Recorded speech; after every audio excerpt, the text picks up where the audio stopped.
Wow, Kevin. That was the funniest joke I think you have ever told on this podcast. You should absolutely tell that joke again. Go ahead. I'll be quiet now, so you go ahead and tell that joke. What? Why are you... Oh, okay. Sorry, ladies and gentlemen, and everyone in between. Kevin is telling me he has to go to the bathroom real quick, and he will be right back. So in the meantime, I will tell you that I was on a podcast that should be out at the time this podcast goes up. I was on Bo is Mono's podcast, where we talked about my transition from the bag channel that I once had to my new movie review channel that we talked about here on this podcast, Magnum Nopus. Just a fun little chat. We talked about some bag related stuff as well to keep it tied to what Bo is Mono is known for. Bo is Mono has also been on this podcast, so it was nice to be over there and chat with him, which means he's definitely gonna have to come back here and chat with hopefully maybe even both of us this time. Oh, and Kevin is back. Welcome back, Kevin. Now, Kevin, I just told the lovely listeners that I was on Bo is Mono's podcast, which of course you already know. And in the meantime, I figured you could retell that amazing joke that you told me before I started recording, because you always like to jump ahead of me and start recording without asking if I'm ready to record, and then you make me look silly. So please, tell me your joke. Kevin, why are you wearing that kind of makeup? And being quiet? You look like a mime. Are you being a mime? Oh, you are being a mime. Oh, okay. I don't know if you know this, Kevin, but we don't record the video portion of this podcast since we live in different states. So this is just an audio format, which means mimes don't work, Kevin. They don't work. Kevin, this bit isn't working. I don't like this. You're not a mime. You cannot be a mime on a podcast. We have talked about this at length at how you cannot be a mime on this podcast. It does not work for a cold open. It does not work for a joke at the end, and it does not work anywhere in between. Now we're doing pirates and AI and mimes, and it's just sometimes it's just too much for me. So you know what? I'm just gonna go. So everyone, here's Kevin talking to Izvnvgi. I'm gonna go have a latte or something else. Okay? Goodbye. That's the way computers talk to each other.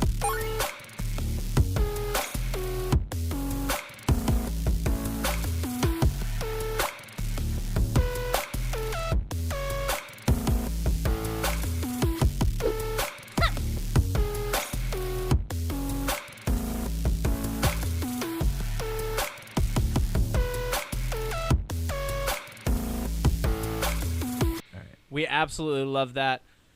Welcome back to another interview special on the Unpop Podcast. This is actually round 2, about 5 months displaced from the last time we talked. Please, my good sir, who are you? How are you? What do you do? Perfect. So I'm Ren, or Izvnvgi. A's are the V's upside down, if you've heard of me before. I'm a composer, storyteller, a sonic storyteller, I like to say. I think that's the coolest way to put it. Yep. And producer. Those are my 3 big things right now. Yeah. Which one are you doing the most of right now? Honestly, right now it's been the storytelling aspect. So with the record just finishing, I'm trying to piece together how I want this new trilogy to be explored. And this is the first part, so I really don't... Well, I mean, it's kind of a soft reboot to the last trilogy. I left the last trilogy open-ended so that it can flow in any way that I desire fit after some time has passed. And I decided to bring another cycle. So, I mean, like, the whole story of my music is about cycles and repeating and things happening again in different formats and different ways of being, if that makes sense. So, like, some things will mirror and echo, but they're not exactly the same, you know, kind of like how life is. I was going to say different modalities. Modalities. Go with that. That's a beautiful word. Yeah. Oh, good. Thank you.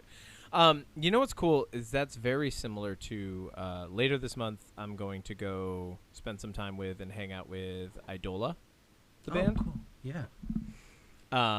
And Andrew, the singer, who's been crafting that narrative, so sonic storyteller as well. Mm-hmm. They're on this. It's the 5th album's kind of a dual album. Like, they have the second part of it coming out later this year, but it's technically a 6th album. Yeah. They're wrapping up the narrative part of everything they've been working on for about a decade. Oh wow, a decade is insane, and it's funny how fast that will fly by, especially when you're creating. Next year, you're at half a decade. I know. It's That's insane. wild. I know. 5 years of the Izvnvgi trilogy cycle / soft reboot moving through, coming back through that other modality. Yeah. What's that been like this year for you? So I feel like technically this would be my, because I did start in 2019, so technically this is my half a decade, but I didn't release anything until 2020. That's the thing. Okay. However, that's what I was going off of was when you first started releasing. But so I still feel, I mean, I'm sure I'll feel it more next year as well, but like starting with this year and like the new record coming out kind of brought everything full circle and like starting over again. But I am aware that 2020 was my official start on the platform, so I might be doing something special. Hint, hint, wink, wink. Wink, wink. Dude, that's awesome. I'm really excited. I mean, obviously, you've blessed me and my earbuds. Yes. And my response was to send you the mind blown emoji for your latest album. You have evolved so much. Like I would say when you first started, I would have kind of put you in like the prog guitar genre that was really popular around that time. Yeah, you like know, the math rock type thing. Yeah, it's not really math. It's all 4/4, but I know what you mean. Yeah. I feel like the people who are into that, like into like Ichikanito and Chan and Polyphia would probably be like they would group that there as well. Yeah. You've definitely moved into what I would say kind of you're moving into your own space and you're doing a lot of genre bending. Yeah. How would you, for anybody listening to this and it's their first time listening to you talk, how would you describe your music in its current state? I think like I love the umbrella term of progressive because like I mean progressive music in my opinion always use synths, weird time signatures, weird changes, and me being neurospicy, neurodivergent, I need that like change every once in a while to keep me interested, you know? So but at the same time I'm aware that like repetition and motifs and setting up things that are able to be soaked up into the brain is important. So I'll make it like an evolved version of the last. So like a formula of mine would be 3 of the same melodic line, and then the 4th time repeating would be something of the same line but slightly different, maybe more flexy to get like the attention of the people that I've already garnered over the years, you know? Yeah. So progressive is an umbrella term. Yeah. That's awesome. I think you should add neurospicy to the descriptor for your music because I've never heard that before. Neurospicy? That is the first time I've ever heard neurospicy, and I'm like, damn, that is a cool descriptor. I think like because neurotypical sounds cool, and so does neurodivergent. But like neurospicy, it has like that sprinkle of internet brain rot that we all need in this day and age, you know? Yes. Neurospicy seems like self-aware and slightly irreverent, right? Yeah. Which is my favorite way to be. Yeah. When I heard you say it, I was like, damn, am I neurospicy? I want to be neurospicy. Am I neurospicy? like internally it started this dialogue. It's like, can I be neurospicy too, please? I Dude, that was a really good. I love the way that you described that. Like I said, your music has evolved over time. What's been really cool for me as someone who's been listening to your music over the course of the past 5 years, right? Almost 5 years since you started releasing things, is hearing how new elements have been brought in. Yeah. And one thing that I really kind of wanted to get into is you've brought in I would say probably the most new elements to your sound as a producer and a sonic storyteller on this upcoming album that comes out this Friday at 9 p.m., right? Yes, Pre-save, right? At the time of recording, yes. At the time of recording, oh, yeah. Wait, when am I releasing this? I don't know. I'm so neurospicy, I can't. Well, okay, so it's coming out Friday, June 7th at 9 p.m. PST. So it'd be like June 8th. Midnight. Time. Yeah, midnight. My time. Yeah. the next day for me. For us over here on the East Coast. But so you've brought in the most elements I've ever heard you as a producer bring in. What were some of the elements that you were most excited to bring in, that you kind of knew you were bringing forward? Because this has been happening over time. And what were some of the ones that were maybe a surprise to you that you stumbled upon along the way? Oh, that's a great question. Honestly, it's the vocals. Like, I really wanted to bring a lot more singability to this record. So a lot of the vocal work, which was originally the demo started with a bunch of vocals that I found off of Splice, and then I met friends along the way that wanted to re-record and make it a little bit more special. That's awesome. Yeah, so the vocals, and honestly, like, this is the first time that I kind of been working on a record in the behind the scenes for like 3 years. I mean, I put out stuff in between, like the other three trilogy, and those honestly were kind of like the B-sides of this record. It was me trying to figure out the sound for this. Interesting. Yeah. So can you get into that a little more? Like, what was that like? Were you writing? So you just made it sound like you've been writing this record intentionally the entire time, and then taking the things that were maybe a little less intentional but were being produced and were of quality enough, and then releasing those as records themselves. Yeah, exactly. So wow. There's kind of a theme with the past three that really shines through if you listen to them separately. So and they're all like practices of the sound that I'm trying to convey for this record. So for example, that the opening track, All That Remains, that's one of the first songs I wrote when I started making music, and it started as no guitar on there, just a straight beat and like some ad-libs in the background. It's really a skeleton. And then when I started getting better at guitar, because I had this vision in my head of how I wanted the guitar to play and build up and all that stuff. Yeah. And I just couldn't play it. I'm going to be real with you. I wasn't skilled enough to play what I heard in my head. So I kept it on the back burner. And I did that with a lot of the songs. And wow. Yeah, so the title track, Rise of the Darkstar, that's the most proggiest song I've ever written, ever put together. But the foundation of that song, like if you listen to it and listen to Rebirth, like the title track of the last record, there's a lot of elements in there that sound like an evolved version of that, but that's because it was written around the same time. Oh, cool. Yeah. Well, and that's a really interesting thing that I think a lot of people who are just listeners of music, which is the vast majority, right? Right. I don't think too many people are getting into like production, music theory, things like that. But a really interesting thing that happens, and more often than I think people would think, is guitar players specifically, as far as I know, writing things in their head that they can't yet play. Yep. And then learning them, kind of like, you know, like the lore behind like Protest the Hero had their album Fortress. Yeah. And they had to teach themselves how to play that album front to back. Yeah. And they started slower and then built up to the speed that they wanted. Yeah.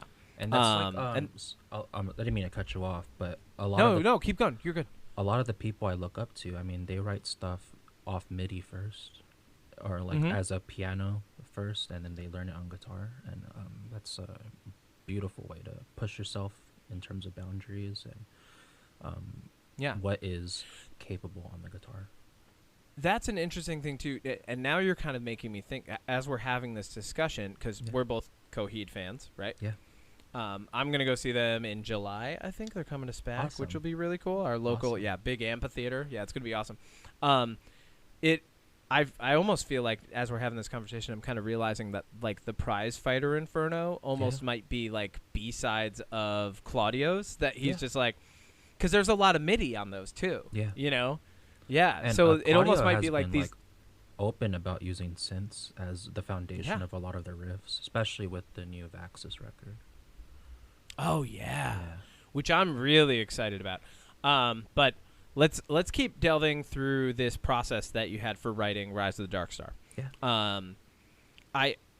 Like I said, all I sent you was the mind blown emoji. Yeah. I don't. Was there anything that as you were writing this record, I would say maybe more like this year, that kind of surprised you when you were like grabbing for inspiration, or like maybe you had reached like a point of writer's block and the solution for it was something that like caught you?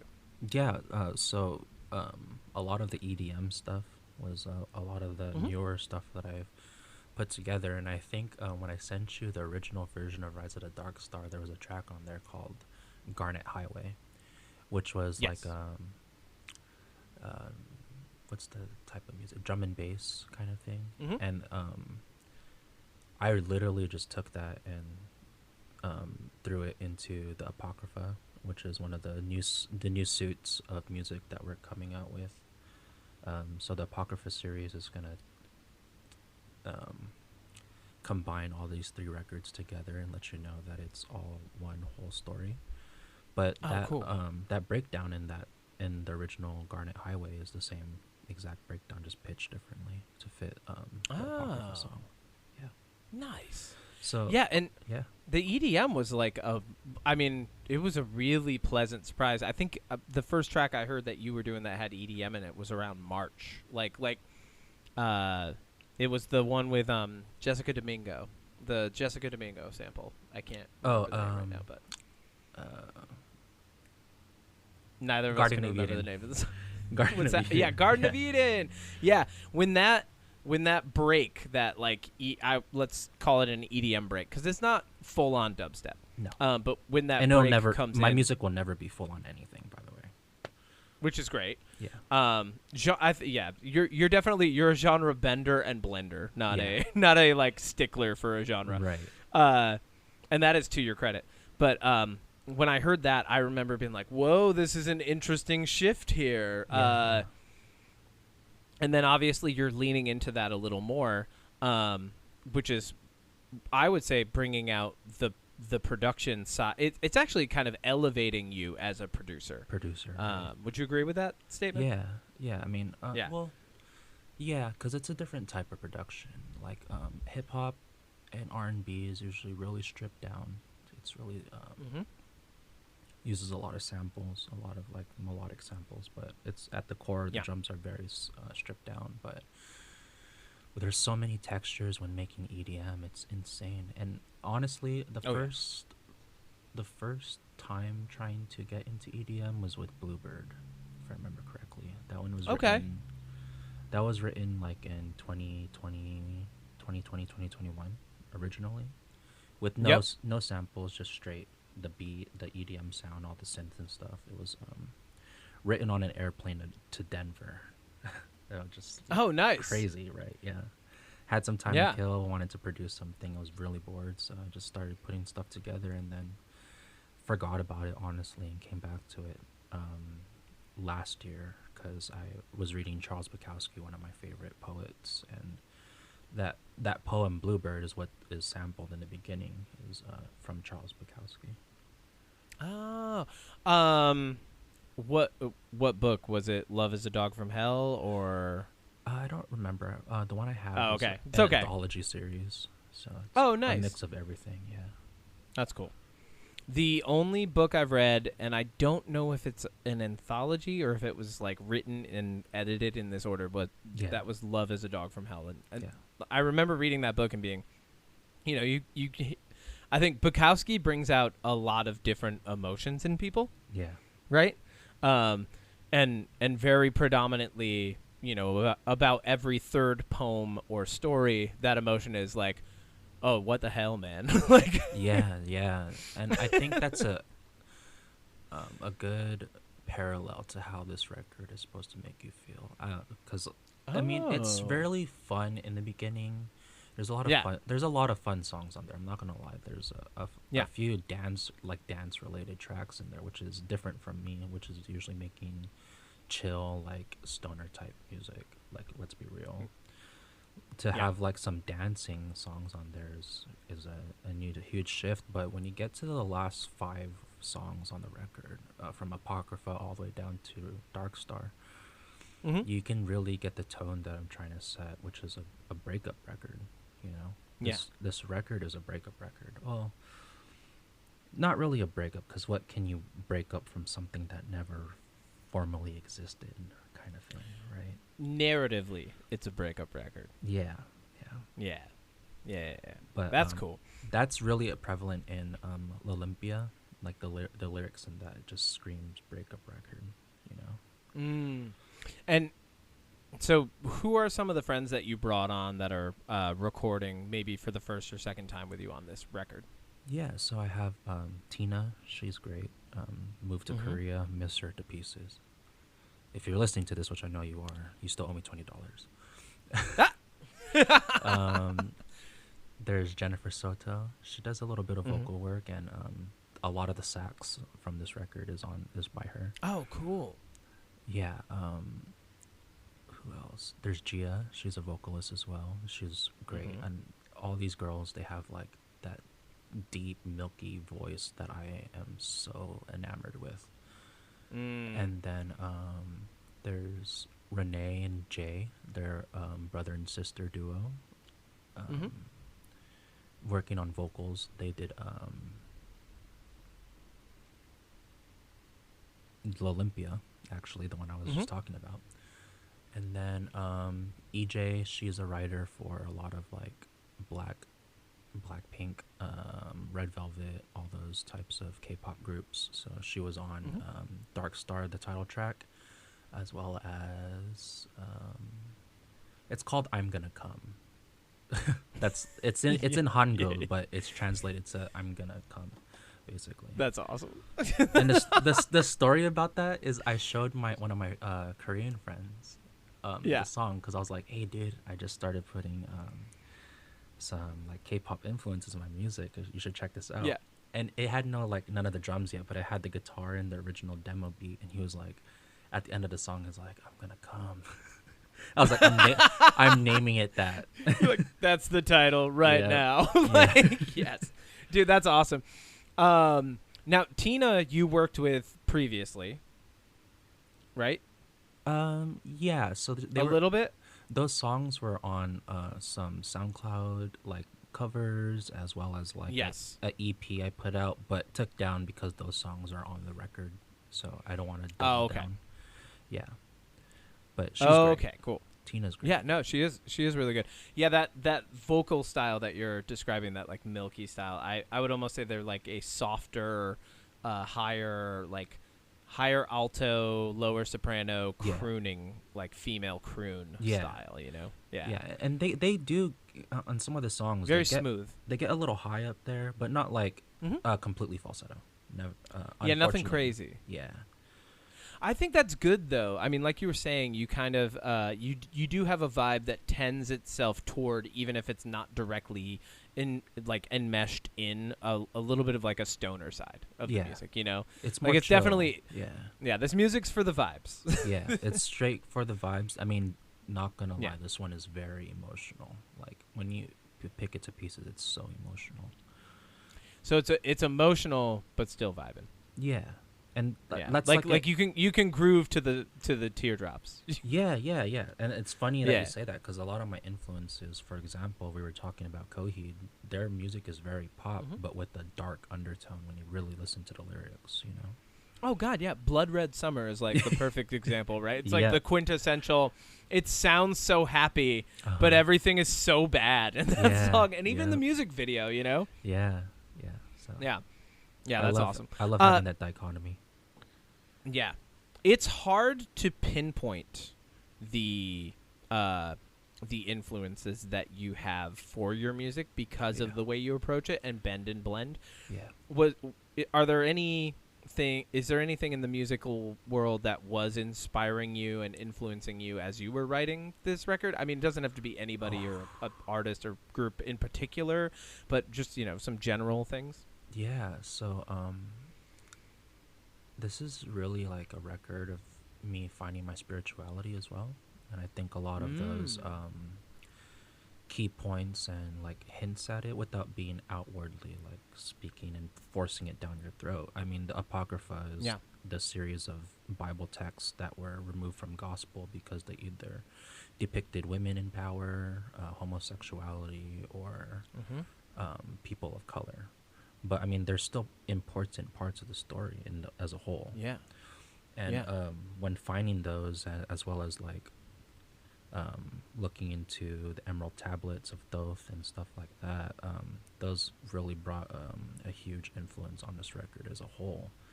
The little speech in the beginning of the title track, Rise of the Darkstar, that's strictly ripped from the emerald tablets of Thoth.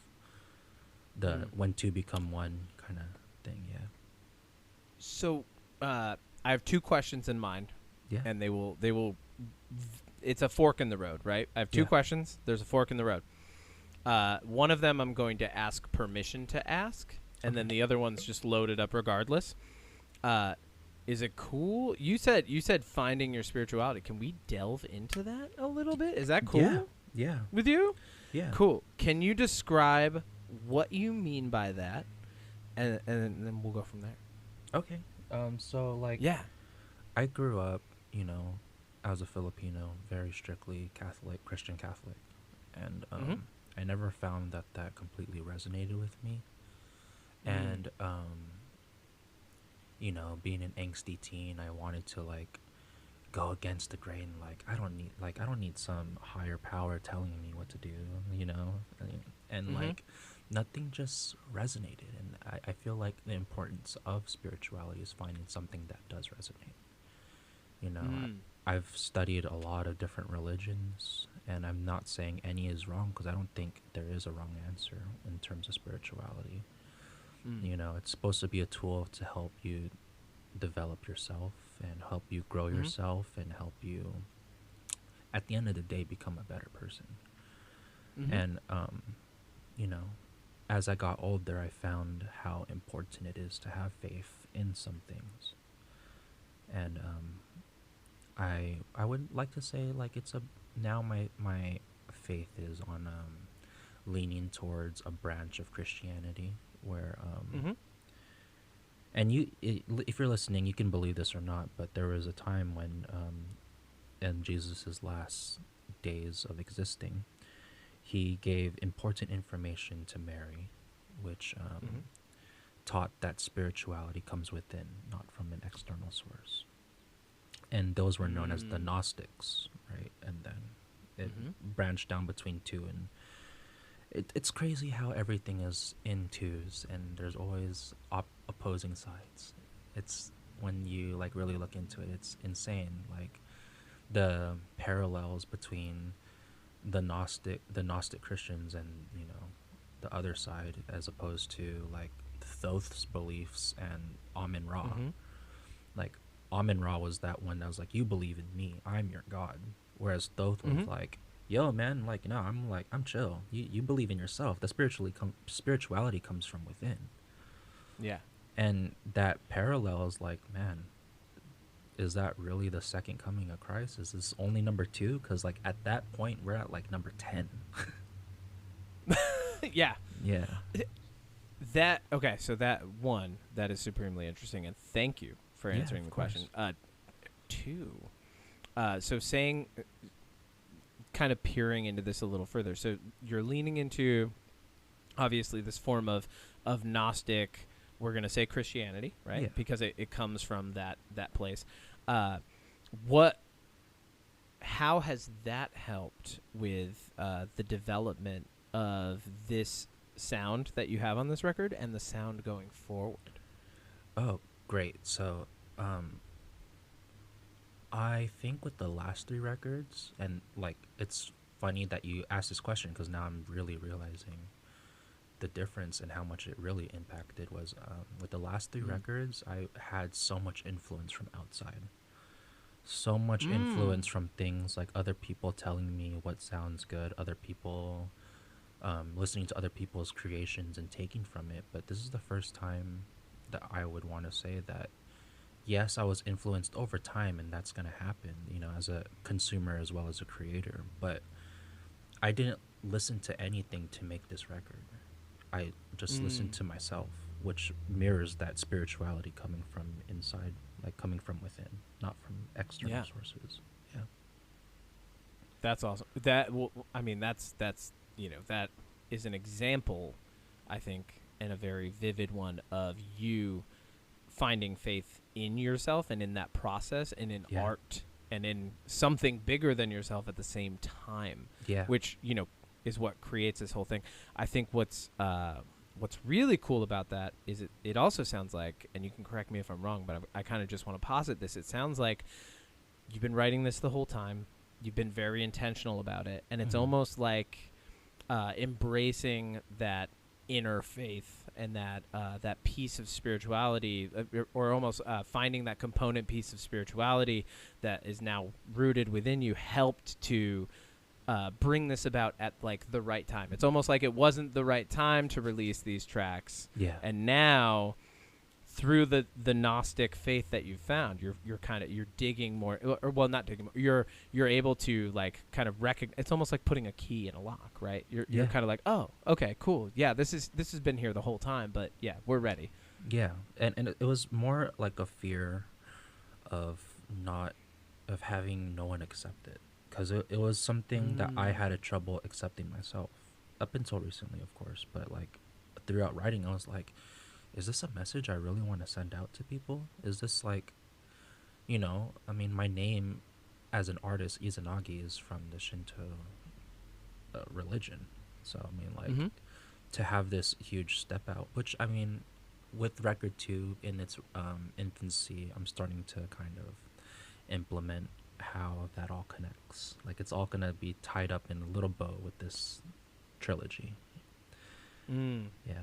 And obviously you don't know yet, so I'm not even going to ask you how you think it might change in the future, because that's yet to be told, right? Like that's going to come from within, and we're gonna be talking about that the next time you and I talk. Probably, if not before then. But I think it's cool. Yeah, like you said, your name is drawn from that Shinto religion, right? That Shintoism. But that doesn't. The fact that you've found spirituality and the fact that you're able to use that to then enhance your creative process, or just unveil a creative process that was there all along and was just waiting for that final component piece, like I was saying. That doesn't change the fact that the inspiration that you had experienced along the way and what you learned and grabbing that name from Shintoism was still a necessary piece of the narrative the entire time. Yeah, and it really is, because I could tease it a little bit now that Darkstar will probably likely be out at the time of this is out. I'm gonna say it will be. Yes. Yeah. So part 2 it's in its infancy stage, is gonna explore the Nephilim and the giants, which were like, oh, cool. Yeah. And I like to spin it. The Nephilim were very much depicted as abominations, but like nothing in my experience is ever fully good or bad. Like good people do bad things, and bad people do good things, So there has to be a group of giants and Nephilim that were good. And who's to say wasn't like Shiva? Who's to say that wasn't Izvnvgi and Izanami as Nephilim of the time? That is a very I like where you're going with this. Yeah. Go a little do me a favor for our listeners. Give us a brief description of the Nephilim as you see them. Okay. So that's a story actually told briefly in the Garden of Eden song. It was these group of angels known as the Watchers. They were supposed to be like the guards of the Garden of Eden. But you know, in defiance of their cruel God. I mean, if you read the Old Testament, that God is cruel, super cruel.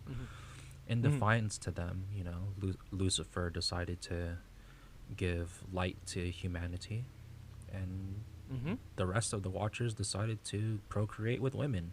I mean, Yeah. So when they made those half breeds, as you call, would think of calling them, I guess those were the Nephilim. They're half angels, half whatever we are. And the conspiratists will say biblical that's Homo Anunnaki. sapien. Yeah. The conspiratists will say that's Anunnaki, as I'll reiterate. Okay. Because that's also important too. And real quick, because we're going over a lot. Yeah. Anunnaki, refresh me. Anunnaki, so they're from a planet called Nibiru. Anunnaki is like a umbrella term of aliens, angels, whatever you want to look at them as. I mean, in the past, they didn't really know what to call them, so they all called them different names. But they came from a planet that collided with ours, which we were formerly known as Tiamat. And Tiamat. Yep. Tiamat, yeah. And that created the asteroid belt when it collided. That's one of the theories. I like to think that it's still out there, and its orbit is different than the rest of the solar system. But that all right, that's Nibiru, a wild theory. I like that. Nibiru is the blood moon, like throughout the record, or throughout the saga for me. Like in my telling of it, Nibiru is the blood moon. That's where the angels come from. Wow, this is the first time we've ever gotten this deep into this lore that you're constructing. Yeah. I really like this. Are you ever going to tie in like a visual component? I mean, yeah, I would. You don't have to have an answer for that.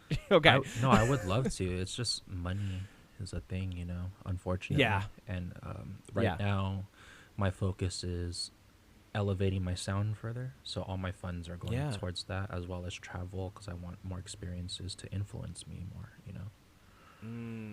Yeah, you want to have more to interpret, so that as you're internalizing, you're not internalizing in the same space that would make it kind of stale. Yeah, correct. Oh, nice. I mean, that's smart, right? Yeah. You're traveling for you, and especially if you're drawing from this, like, can I say divine?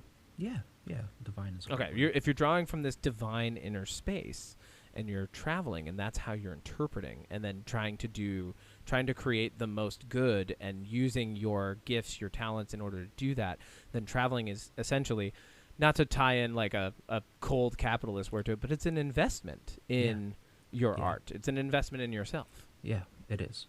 I mean, every experience is an investment in the self. You know, it helps you grow. Well, I mean, some people decide to neglect that sense of growth, and they like to stay in their cycles, which that's not me. Yeah. You know, I love growing. No. I love changing. You know. Yeah, as is evidenced by, you know, the way that your sound has grown. Yeah. What would you say has been, over the course of these past 5 years, what would you say has been like one of, or, you know, some of the most profound moments that you've had, like that have helped to push that music into that next realm for you? Yeah. So, honestly, one of the biggest things was revisiting the Amory Wars from Coheed, because I mean they just started releasing No World, so I was going back to it and refreshing like everything in preparation. And I really like the idea how that sector that broke off of the key work created its own universe. You know? Yeah. Yep. So you're talking about No World for Tomorrow. No, so there's a sector that breaks off of the key work in Second Stage Turbine Blade, the comic book. Oh. And those 9 planets and its own star becomes our universe, you know. Our solar system, right? Yeah. So in a way, it's like Claudio's writing his own Bible. So that was like my own thing. I was like, man, I want to write my own. And diving completely like further from what that influence is, I started putting my own spin on it, of course, with the blood moon. Cool. And being Nibiru and stuff like that. Yeah. No, that's really if there was anything else that you would say is like a not necessary, I don't want to say necessary, but like an essential piece of primer for anybody who wants to understand your music a little more deeply, what would that be? I'm sorry, can you repeat that again? Yeah, if there's anything else, I mean, we've talked about Nibiru, we've talked about a little bit of Gnosticism, and just the way that you're interpreting the Apocrypha moving forward and the story itself. If there was any other piece of what you would consider a relatively essential primer for someone who maybe wanted to understand the depth and breadth of your music a little more, what would that be? Oh man, there's so much. Like the Emerald Tablets, basically, are not only something that I think everyone should delve into themselves, just aside from my music, but it will be a huge influence on the next two or the last two parts. The Apocrypha, as I said, that's a really good thing because with the new suit being based off of the Apocrypha, I mean, there's going to be more Apocrypha songs throughout the trilogy, so familiar yourself with that. And honestly, X-Men comics, like really, X-Men comics. Okay. I mean, any particular era? I mean, that's a broad. I mean, you want to talk about a broad category there. Giant Size, for sure.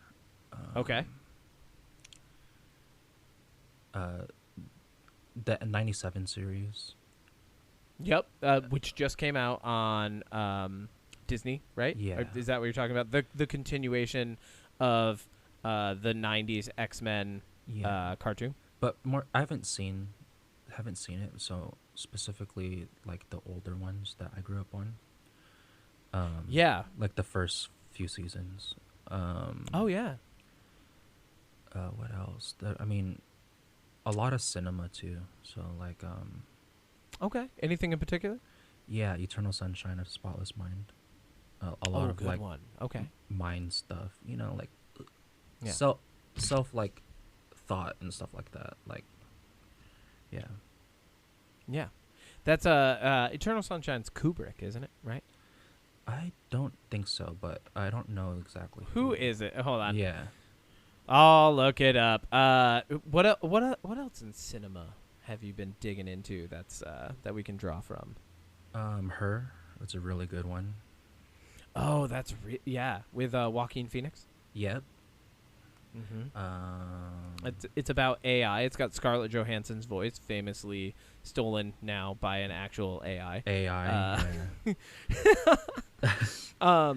Cool. So her, Eternal Sunshine of the Spotless Mind. A lot of those. You're saying psychological things. Psychological things, yeah. Just like anything from that, like that umbrella, like that makes you think. And definitely like deserves second watchings. Like all of Blade Runner is another good one. You know. Oh yeah. Okay. Michael Gondry directed Eternal Sunshine of the Spotless Mind. Does that sound familiar? No, but I'll take your word for it.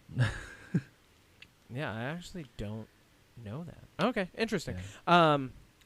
That's what's really cool about that is you're spanning entire decades when you're talking about these things. You know, like that the earlier X-Men, which had a really interesting. I mean, you're talking about psychological. It had a lot of.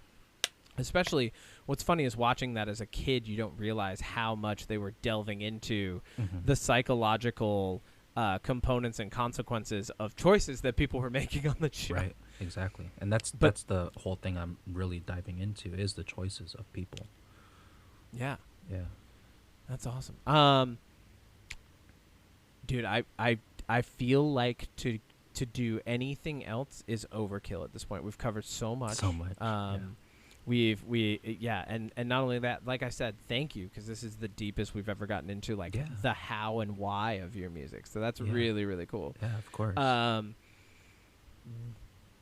If there was any track that you would tell someone listening to this to go listen to get an idea of what this new trilogy is going to be like? Which track? I mean, if it's the title track, cool. Give me maybe a second track. But if there's any track that you would tell somebody to listen to that that kind of epitomizes where things are and where they're going, what would that be? It would obviously be the title track. I mean, okay. Every artist. I realized as I was asking, I was track. like, this is a dumb question. I know the answer. Like, yeah, I mean, because like that's the most ambitious song on there, to be honest. Yeah, like 7 minutes. The most proggy, you know. Yeah. Yeah. 7 minutes. That's the of, like, longest. Greatness. That's the longest Izvnvgi track. Yeah. Wow. I mean, I'm gonna try to break it. You're next giving us a lot of treats on this. I am, but so you asked for a second one. It would be L'Olympia. That one is a beautiful track, and there's a little tease of like some sounds that I'm exploring for next record. At the end of it, there's a slide like gospel type thing, little transition to Garden of Eden. But honestly, those three, L'Olympia, Garden of Eden, and Rise of the Darkstar, they work within a suit of their own within, the last three. Yeah. Cool. I know Coheed's going on tour. Are you catching them this summer? I mean, they're in Riverside, and I think, unfortunately, they're going to be here or in Riverside when I work, so I don't think I'll be able to, unfortunately. Bummer. Yeah. Let's do a couple fun questions real quick. Yeah, let's do it. All right, cool. These are going to be, I'm going to ask you, like, some fun, more topical. These are almost like icebreaker questions, right? Yeah. Just give me what comes to mind first. It's not a forever answer. It's just like some fun. Okay? Okay. Favorite food? Korean barbecue. Hell yeah. Favorite movie? Oh, Eternal Sunshine. And it could just be at the moment. Yeah. Oh, all right. All-time favorite movie. Hell yeah. Okay. Favorite book? Favorite book? Right now, it's do I have it? No, but it's really popular online. It's called Attached. It goes into the different attachment styles and how to deal and cope with them. Help me not only elevate myself, but also be able to better understand connections that I have around me. So it's kind of just getting into like the general relationship type attachments. Kind of. So, I mean, the 3 attachment styles of like being secure, anxious, avoidant, or anxious avoidant combination. Oh, interesting. I'll have to check that out. That sounds really interesting. It's a great book. There's a lot of good, what are they called? Not tasks, but like, challenges? Stuff for you to write. I don't remember the word, to be honest. They're not challenges, but prompts. Yeah. Cool. That's awesome. I'll have to check that out. All right. Favorite drink right now? Water. No, I was joking. Green tea. Hell yeah. 100%. Green tea? Yeah. Any particular kind? No. Oh, well, Hojicha has been my favorite, the roasted green tea, but yeah. I always mix it with a serving of collagen to help with my hair and skin. Cool. So a little bit of collagen. Nothing else? Any other? Strictly green tea and collagen. Does that make it a little more viscous? Kinda. I mean, it feels like you're drinking like a bone broth, honestly. Oh, cool. Yeah. Nice. And then this is the last fun question, but it's for me and it's for the listeners so that they can understand a little bit more about you. Yeah. How's your mom? She's the sweetest lady. She's great. How's she doing? I hope she's well. Yeah. Yeah? Great. Yeah. Good. She was so nice after the time that we interviewed you for Upstate Coffee Collective podcast. Like when she reached out, she just like, I just remember being like, yes, this makes perfect sense why Ren is such a pleasant, chill human being. Like, yeah, your mom's awesome, dude. Yeah, she's great. I mean, she's the reason why I have such a broad like music taste, you know. She's pretty much the same as me. Honestly, but different era, honestly. Same. Yeah, same. That's how I feel. Yeah. Props to moms who let their sons listen to diverse music. Yeah. and put them on to diverse music. Because I still be listening to that too. Aaliyah, Mariah, Whitney, all of those good ones. Oh yeah, Yeah. the classics. Yeah. That's awesome. What is your jam this week? Is there anything you're jamming, or are you kind of in like writing mode? You're not listening to much. You're not like there or watch. Your jam can be like a book, movie, or TV show. Oh man, I mean, no, I'm or always, or a I'm always song writing, or a band. so that doesn't Okay. really. And I think I mentioned to you before. Now, each record's gonna take about 2 to 3 years, just because of having everyone write. So no rush at all. Yeah. But Yeah. lately, honestly, it's been Twice, man. I love Twice. That's a K-pop group, by the way, for y'all that are unfamiliar. But Yes. What is their big single? right now, One Spark is their biggest single, I think. But they also Mhm. have like Fancy is a great fucking song. Yes. Set Me Free. That's the one I knew. Oh, Fancy? Yeah. Set Me Free Yeah. is a great one. And one more recommendation would be What Is Love? If you listen to those 3 songs, Ooh. then you'll definitely know about me, because those are my 3 favorite songs. Oh heck yeah, dude. Well, you're a big K-pop fan, right? Oh, man, I love K-pop. That's why there's so much K-pop on this record. That's awesome. Yeah. Well, you know what's interesting about K? We can wrap it up on this. Yeah. What are your thoughts on how K-pop has moved into mainstream Western culture in general, and where do you think it's headed to next? I mean, it's great. I'm not going to be one to basically shit on something that I like myself. I mean, and I'm not going to Yeah. be a gatekeeper. I hate gatekeepers. Like, if more people Yeah. listen, that's even better. Thank you. You know? But Yeah. where I think it's going now, I mean, it's not just Koreans in K-pop now. Like, there's a huge like mix of American artists, European artists that are hopping onto K-pop. There's a bunch of recently there was a new Filipino girl group that debuted. I don't remember their name, but if you look up Filipino Okay. Korean or K-pop group, it'll pop up. Yeah. Yeah.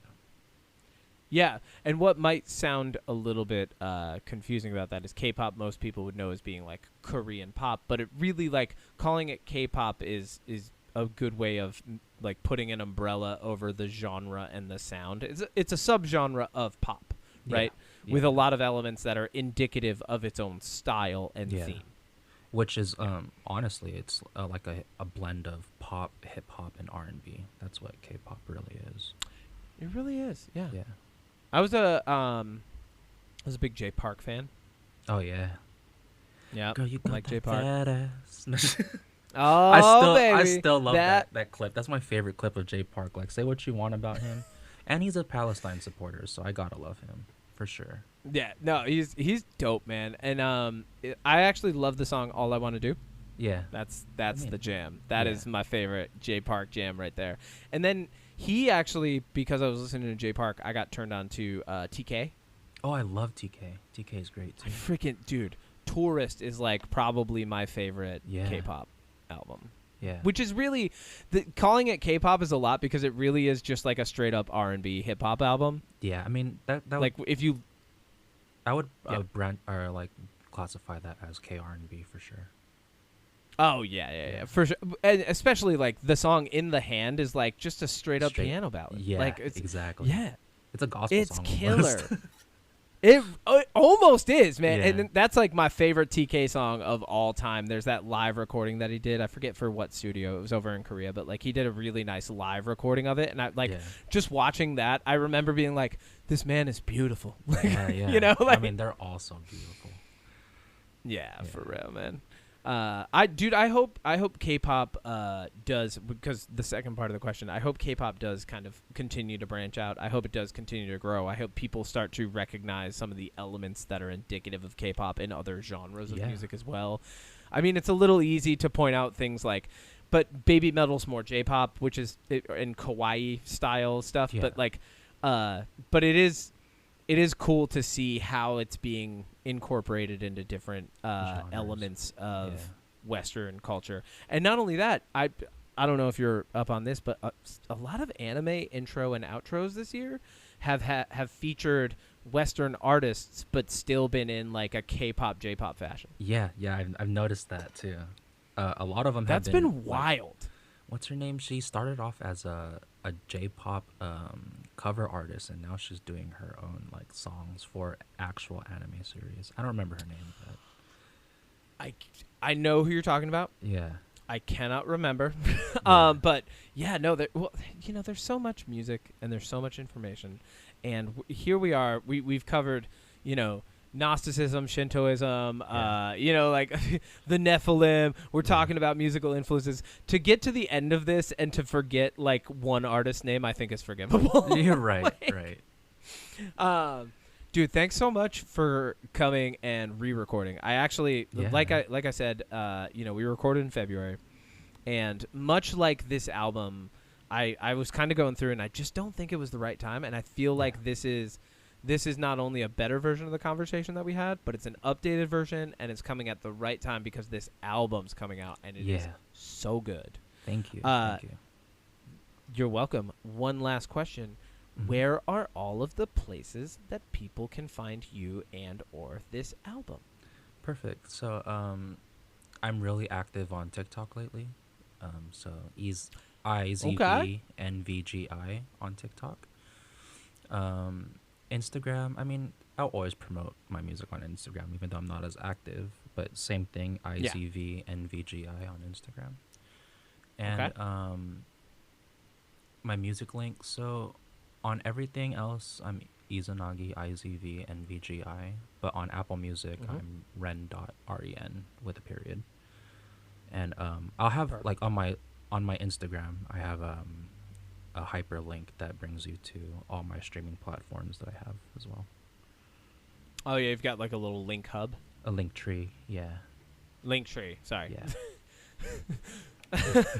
I was like, I couldn't remember the term. I'm like, yeah, link hub. Yeah. All right, yeah, I cool. mean, it's a hub. Dude, here's a funny. I'll share this with you before we wrap. A funny thing that's happening for me is like, this year I'm very much I'm into like the work that I'm doing. I don't even have a TV right now. Yeah. If I'm watching anything, I catch like maybe an hour of TV a week. And so I'm kind of like I don't want to say out of touch, but I'm distant from terminology in a way that is foreign to me. Yeah. But also I'm 37, so I'm also kind of like every now and then I'll say link hub and someone will correct me and say something like link tree, or like I'll say something and someone will like give me better slang, and I'm like, oh shit, like neurospicy. Yeah. Oh, dude, neurospicy that's in my lexicon now. Okay. Let's end on this. Where did you hear that? And is it an official term? And can I use it? that's how I want to end this interview. I mean, I saw it on TikTok. Like everything, I have like severe brain rot, as TikTok would say. Yeah. Yeah. Well, if you know anything, and if you've been listening to this podcast, you know that Odie has convinced me to get on TikTok, and I hate it, but I'm on it. And I'm on it, and I also have a little bit of brain rot these days. Yeah, it's insane. I mean, TikTok can be a tool when you curate your For You page properly. It takes a while, but after it does get curated to you, man, the information that you can find and the things you can learn on there is beautiful. Yeah, self-curation is an amazing thing. Yeah. Especially if you're willing to go back through and like unfollow and like be very intentional about what you're liking and paying attention to. Yeah, that's awesome. Ren, thank you. All the gratitude in the world for you, for your album, for everything that you're doing. I was so excited to do this interview. I probably talked to Odie about it like 5 times this past week. Oh man, thank you. No, thank you. Thank you for your friendship. Thank you for sharing with us. And dude, I can't wait for other people to hear how this album is, and I can't wait to hear how it's received. Me too, honestly. And I'm gonna do a Q&A on my Instagram, either a a week after or the week of the release. I haven't really said it yet, but yeah. So when you hear this, get your questions awesome. ready. Hell yeah. Dude, thank you so much. This has been amazing. I hope you have a phenomenal night. What are you about to do right now when we get off this interview? Make music, man. It's my day off Hell today and tomorrow. Dude, that's what's up. Yeah. Oh my God, thank you. Yeah, thank you for having me. And as always, take care. That's the way computers talk to each other.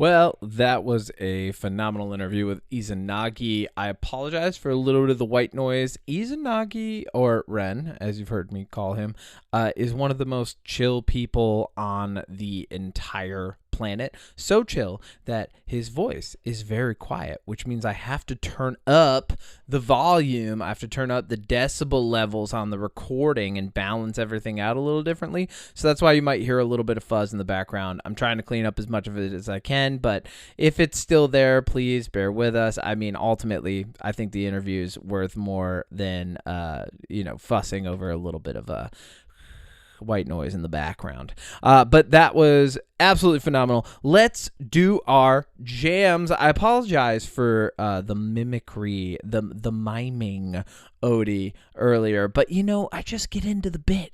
Odie. And now I'm out of Odie. Yeah. Oh, now you're a mime.